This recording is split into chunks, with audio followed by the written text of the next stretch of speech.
Monday Night Raw isn't just a wrestling show. It's the stage where legends rise, careers crumble, and the entire WWE universe gasps in disbelief. Over 3 decades, we've seen betrayals, shocking debuts, brutal attacks, and moments so controversial that fans still argue about them today. But on September 29, 2025, something shifted. The energy was different. It wasn't just another night of scripted drama. It was a storm of chaos, emotion, and history being written live before our eyes.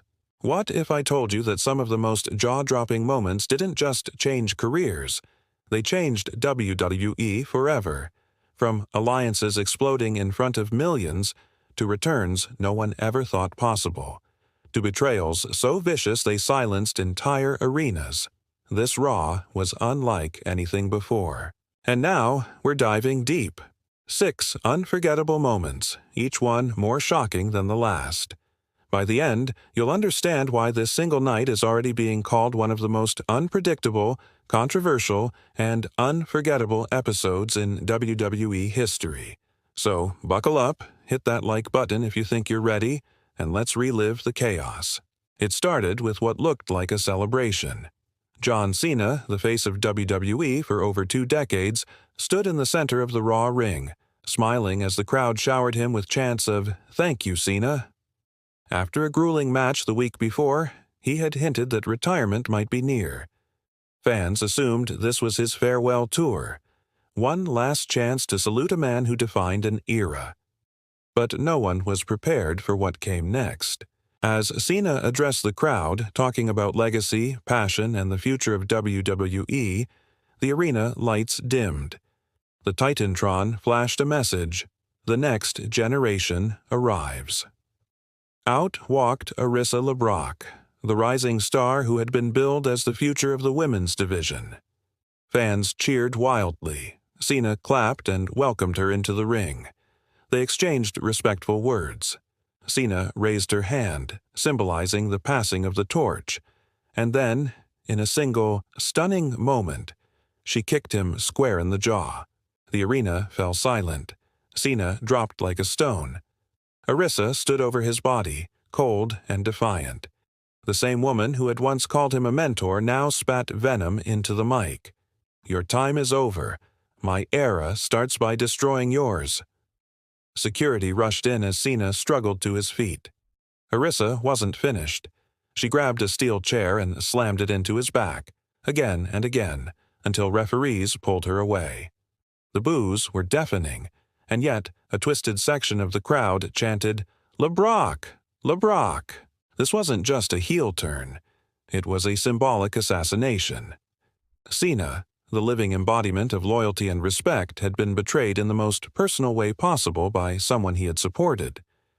In one brutal segment, WWE flipped the script on everything fans expected. Arissa wasn't just a rising star, she was now the most hated villain in the company. Backstage footage showed Cena refusing medical help. Bruised but not broken, he stared into the camera and muttered, "This isn't over." And with that, WWE planted the seed for what could become one of the most personal, emotionally charged rivalries of the decade. This was more than betrayal. It was a statement. And it set the tone for a night where no one was safe, no alliance was sacred, and no legend untouchable. The air inside the arena was still heavy after Arissa LeBrock's betrayal of John Cena. But WWE wasn't done destroying expectations. Just 20 minutes later, the entire show flipped upside down again.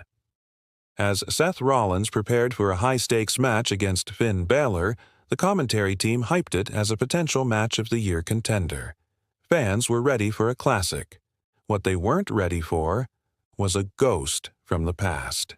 Midway through the match, with Rollins and Balor both down after a brutal top-rope superplex, the arena lights cut out.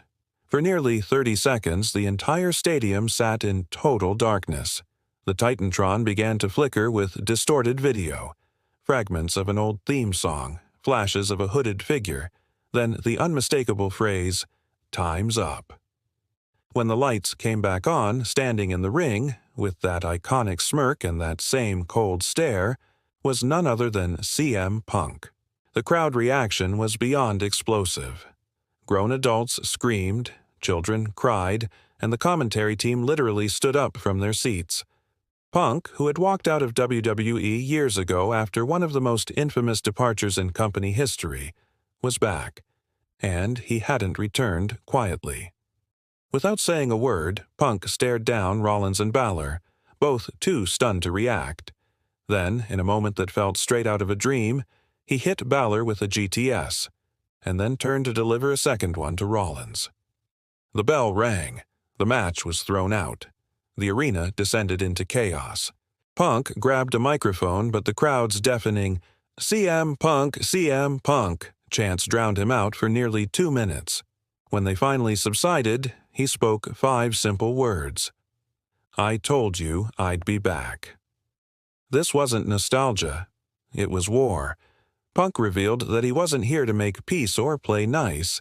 He claimed that today's WWE was soft, that the so-called stars had grown complacent, and that he had returned to burn the system down from the inside. It wasn't just a promo. It was a mission statement. Social media exploded. Within minutes, CM Punk Returns was trending #1 worldwide. WWE's official Instagram broke its single-post record, and backstage insiders reported real tension. Some superstars were legitimately blindsided by Punk's unannounced appearance. The ripple effect was immediate. Rollins demanded a rematch. Balor swore revenge. And most importantly, the WWE Universe realized that the entire landscape of Raw had just changed overnight. This wasn't the return of a superstar. It was the reintroduction of a rebel, a man with nothing to lose and everything to prove. And as the cameras cut backstage, one thing was clear. If Punk's back, nobody is safe. The betrayal of Cena might have shattered the fans' hearts, but Punk's return reminded them that WWE still had the power to shock the world. If CM Punk's return had shaken the foundations of Monday Night Raw, what happened next completely obliterated them. For months, the Judgment Day, the most dominant and sinister faction in WWE, had ruled Raw with an iron fist. Finn Balor, Damian Priest, Rhea Ripley, and Dominic Mysterio were untouchable, steamrolling through every tag team, every challenger, every legend foolish enough to step in their way. Their unity was their greatest weapon, but on September 29, 2025, that unity died a violent death. The tension had been building for weeks. Rumors of jealousy, whispers of betrayal. Damian Priest, the current World Heavyweight Champion, had started taking all the spotlight, leaving Finn Balor, the group's founder, in the shadows. On this night, they were set to compete in an 8-man tag match. But what should have been a routine display of dominance turned into a public execution. Midway through the match, Priest tagged himself in during Balor's signature setup, stealing the pinfall and the victory. Balor looked furious, but the crowd didn't think much of it. Then, as the group celebrated in the ring, the unthinkable happened. Balor grabbed Priest's championship belt and smashed it across his face. The arena gasped in total disbelief. Priest crumpled to the mat as Balor unleashed years of pent-up frustration, stomping and screaming that Judgment Day had been his creation, and that Priest had forgotten his place. Dominic tried to intervene, and got a sling blade for his trouble. Rhea Ripley, visibly furious, screamed at Balor to stop, but he just glared back and spat, "I don't need any of you." Then came the final betrayal. Balor walked over to the fallen Priest, leaned down and whispered something the cameras barely caught. "I built Judgment Day. Now I'll burn it to the ground." The crowd was in absolute shock. This wasn't a storyline swerve. This was the implosion of one of WWE's most dominant factions, Live and Unfiltered. Balor stormed out of the arena to a chorus of boos, leaving his former teammates broken and confused in the ring. Backstage, chaos erupted. WWE officials scrambled to contain the fallout. rumors flew that Baylor had demanded a one-on-one title match against Priest at the next premium live event, a demand that would turn former brothers-in-arms into mortal enemies. Social media went nuclear. Fans who had loved Judgment Day were heartbroken. Others were thrilled. They had just witnessed the birth of Prince Baylor, a ruthless lone wolf bent on reclaiming his throne. And as WWE posted the footage online, it shattered records for the most viewed Raw clip of the year. What made this betrayal so devastating wasn't just the physical violence, it was the emotional weight. Judgment Day was supposed to be unbreakable, and yet, under the pressure of ego, power, and greed, even the strongest alliance crumbled before our eyes. Raw wasn't just delivering surprises anymore, it was rewriting history. One betrayal, one return, one implosion at a time. By the time the third hour of Monday Night Raw began, fans were already reeling. Cena's betrayal, Punk's return, the Judgment Day implosion. It felt like nothing more could possibly happen. But WWE saved one of the most emotionally charged moments for last, and it came from a man fans had worshipped for decades, a man who finally lost control. For nearly 30 years, Randy Orton has been the embodiment of cold calculation.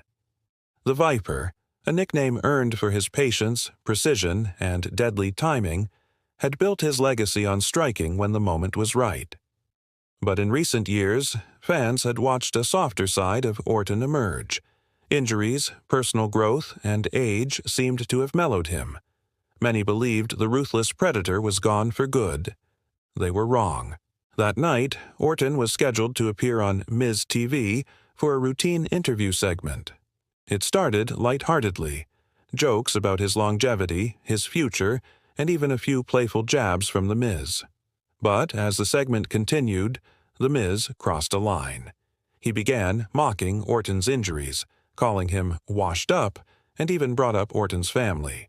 A move every WWE fan knows is a death sentence. Orton's smile slowly faded. His eyes darkened. The crowd, sensing what was coming, started chanting, "RKO! RKO!" But this wasn't going to be an RKO moment. This was going to be something far darker. Suddenly, Orton lunged, not with his signature finisher, but with a brutal assault. He smashed The Miz's face into the turnbuckle, then hurled him into the steel steps outside the ring. Referees rushed in, but Orton shoved them aside. He wasn't finished. He stripped the announce table bare and delivered a devastating DDT onto the steel, leaving The Miz unconscious and motionless. The arena was dead silent. This wasn't the cold, calculating Viper. This was a man who had snapped, a predator unleashed. Orton grabbed a microphone and, breathing heavily, said only one sentence, "I am not done until I end him." Medical personnel rushed in as The Miz was stretchered out.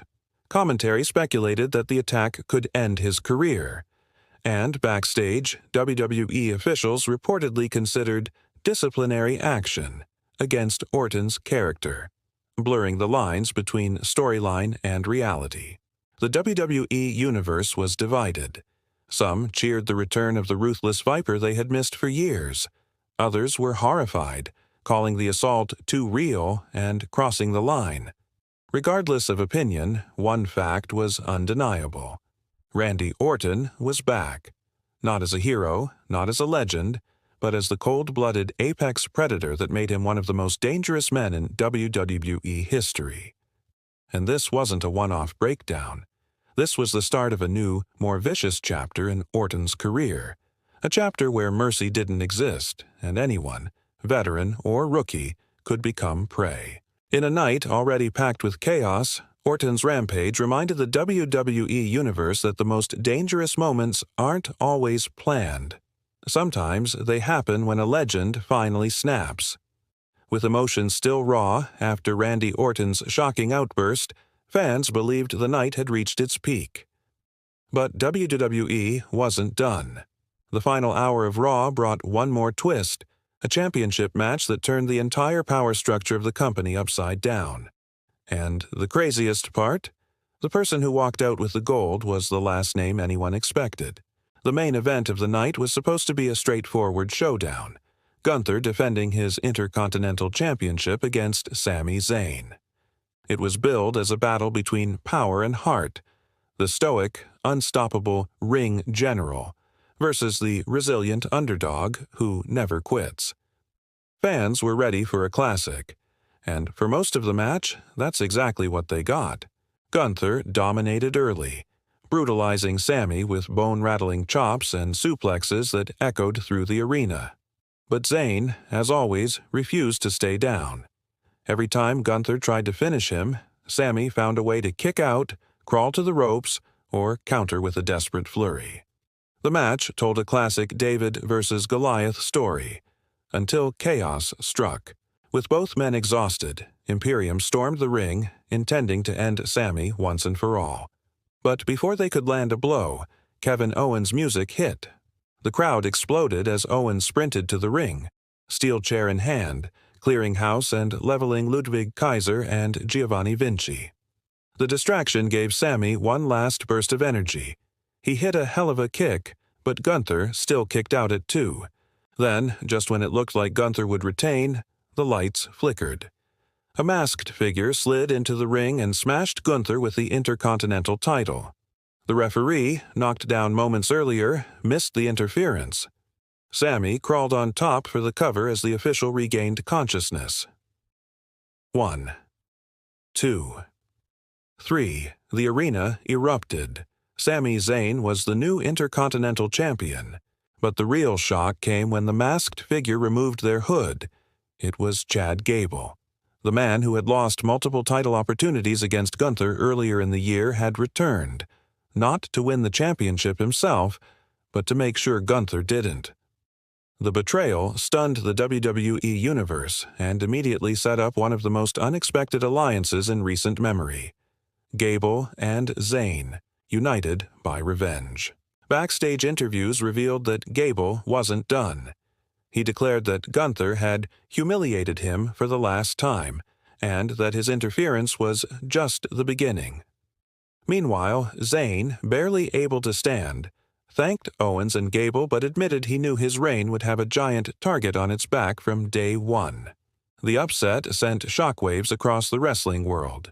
Sami Zayn, the eternal underdog, the man who was never supposed to win the big one, had finally captured gold again, and he did it in the most chaotic, controversial fashion possible. It was the kind of ending that made Monday Night Raw feel unpredictable again. And, more importantly, it planted the seeds for a three-way war that could define the Intercontinental Division for years to come. By the time the final segment of Monday Night Raw rolled around, the WWE Universe had already been through an emotional roller coaster. Betrayals, unexpected debuts, shocking alliances. It felt like nothing more could possibly happen. And yet, WWE saved the most jaw-dropping twist of the night for the very end. A moment so surreal that fans are still replaying it frame by frame. It all began innocently enough.